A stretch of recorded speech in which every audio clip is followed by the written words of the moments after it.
BSc presents option સ્ટ્રીટમાં આપ સૌનું સ્વાગત છે દર્શક મિત્રો. હું યોમિક આપની સાથે.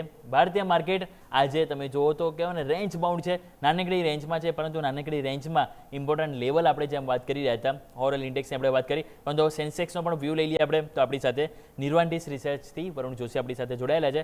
વરુણ સર, એક વખત સેન્સેક્સ ઉપર પણ વ્યૂ લઈ કારણ કે સ્વાભાવિક છે કે અહીંયા પણ તમે જો તો 77,000 અને 78,000 આ 1,000ની રેન્જ છે કે જે છેલ્લા કેટલાય ટાઈમથી જોઈએ ને તો અહીંયા કારોબાર ફસાયેલો છે, પરંતુ હવે આગળ શું અહીંયાથી ધ્યાન રાખવું જોઈએ સર?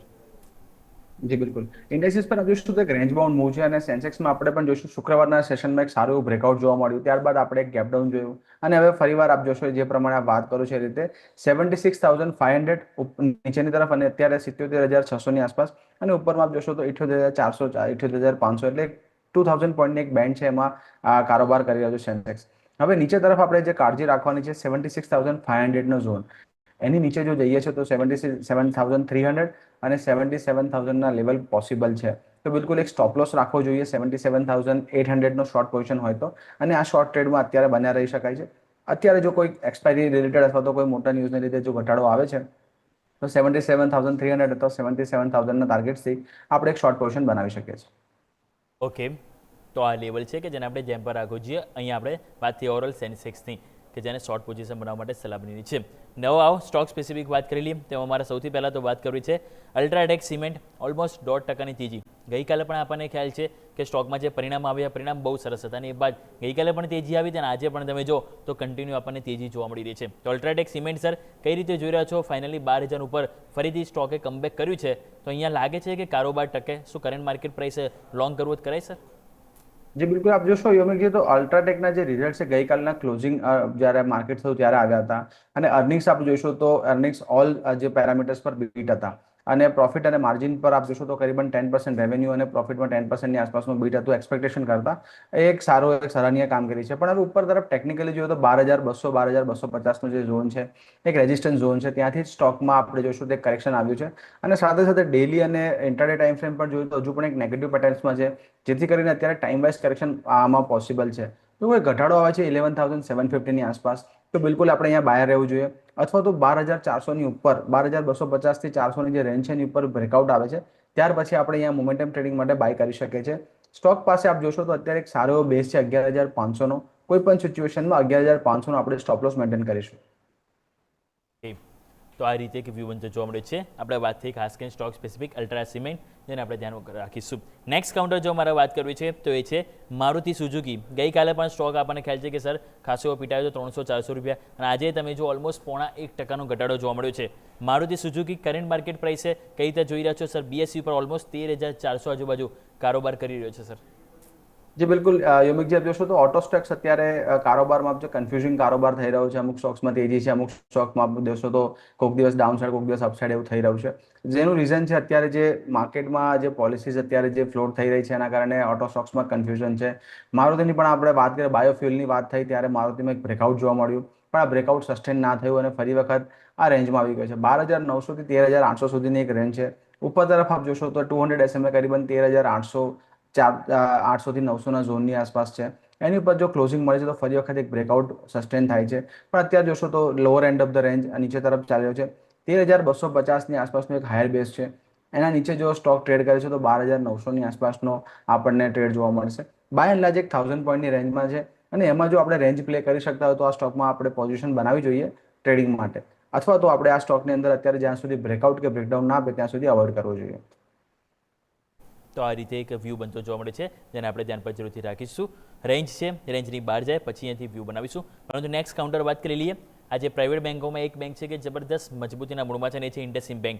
અત્યારે જોઈએ તો ઓલમોસ્ટ 3%ની તેજી સાથે કારોબાર કરી રહ્યો છે અને સ્ટોક પણ તમે જુઓ તો આજે રીતે આપણને છેલ્લા એક મહિનામાં પણ 11%થી પણ વધારે પોઝિટિવ રિટર્ન આપ્યું છે.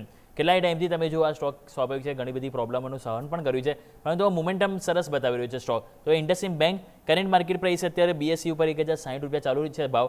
હવે હાલ આગળ શું કરવું જોઈએ સર? અહીંયાથી કરંટ માર્કેટ પ્રાઇસ શું લોંગ કરવાની કોઈ જગ્યા બાકી છે? જી દેખો યોમિક जी आप જોશો તો ક્વાર્ટરલી અપડેટ્સ બાદ ઇન્ડસઇન્ડ બેંકમાં ઘણી મોટી તેજી જોવા મળી હતી અને આપણે ઘણી વખત શોમાં આપણે ઇન્ક્લુડ કર્યો હતો અને ડાર્ક હોર્સ બેન્કિંગ સેક્ટરમાં સાબિત થઈ શકે એવું દેખાઈ રહ્યું હતું. હવે જે લેવલ્સ હતા આપણા જે 1040 1050 સુધીના બધા લેવલ્સ આવી ગયા છે. હવે જે સ્ટોક છે એન્ટર થઈ રહ્યો છે ઓક્ટોબર 24 ની એક મોટી કેન્ડલથી કરીબન 27% આસપાસમાં સ્ટોકમાં આપણે ડાઉન ટ્રેન્ડ જોવા મળ્યો હતો મંથલી કેન્ડલ પર. હવે આ જે બહુ મોટી કેન્ડલ હતી એમાં મોટું સેલિંગ પ્રેશર જોવા મળ્યું હતું. આ કેન્ડલમાં એક રેઝિસ્ટન્સ આપણને જોવા મળે છે. ઉપર તરફના હાઈ છે 1450 અને નીચે તરફના લો છે 1018. હવે આ સ્ટોક્સ અહીંયા આપણે જોશું તો સ્લોલી એન્ડ સ્ટેડલી અહીંયા કન્સોલિડેટ થઈ શકે છે.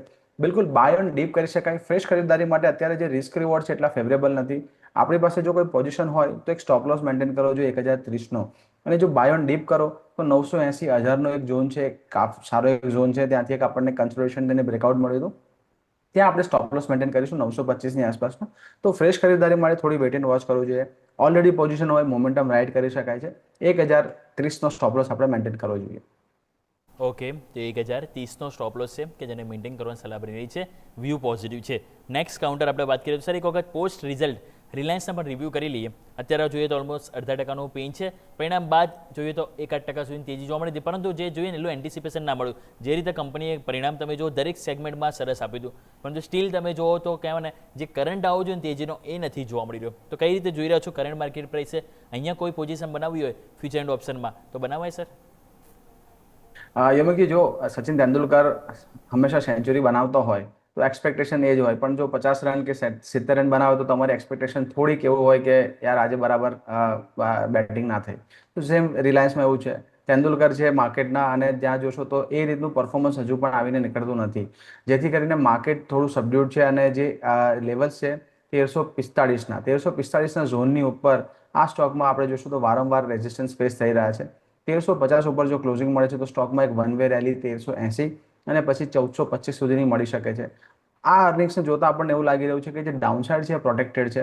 1290 1300ની આસપાસનો જે ઝોન છે એની અંદર સ્ટોકે કન્સોલિડેટ કર્યું છે. અને પાસ્ટમાં પણ આપણે જ્યારે પરફોર્મન્સ જોઈએ તો વીકલીના 200 SMA પર રિલાયન્સે વારંવાર સપોર્ટ લઈને અહીંયાથી બેઝ બનાવ્યો છે. આ વખતે પણ અહીંયા બેઝ બિલ્ડિંગ થઈ રહ્યું છે. લોંગ ટર્મ માટે આપણું વિઝન હોય તો બિલકુલ એક્યુમ્યુલેટ કરી શકાય.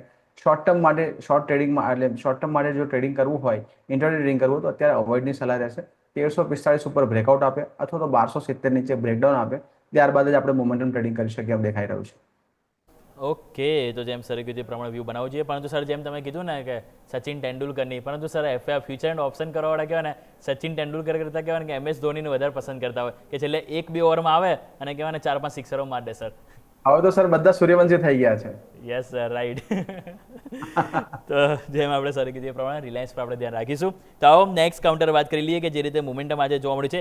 એક અંબર એન્ટરપ્રાઇઝ પણ સર નજર કરી લઈએ. આ પણ સ્ટોક તમે જો આજે આપણને કહેવાય ને કે શોર્ટ બિલ્ડઅપમાં જોવા મળી રહ્યો છે, એટલે કે કહેવાય ને ફર્ધર આપણને પેઇન જોવા મળ્યું છે.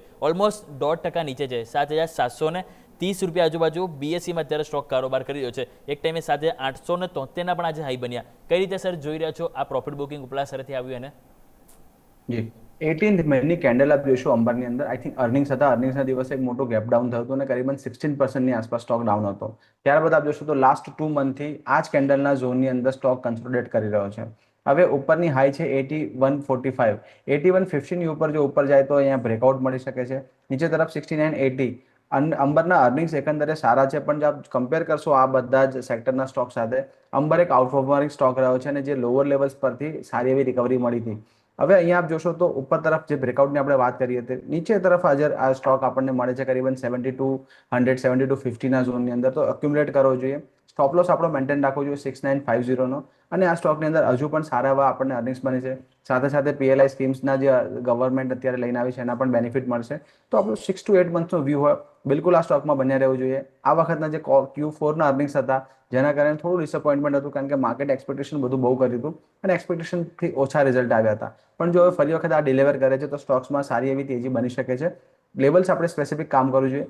બાય ઓન ડીપમાં સ્ટોકમાં આપણે અક્યુમ્યુલેટ કરવો જોઈએ. ઓકે, બાય ઓન ડીપ માટે સલાહ બની રહી છે અંબર એન્ટરપ્રાઇઝ, જેને આપણે ધ્યાન પર રાખીશું. તો દર્શક મિત્રો, આપણે વાત કરીએ આપણી ખાસ રજૂઆત BSE પ્રેઝેન્ટ્સ ઓપ્શન સ્ટ્રીટ પર.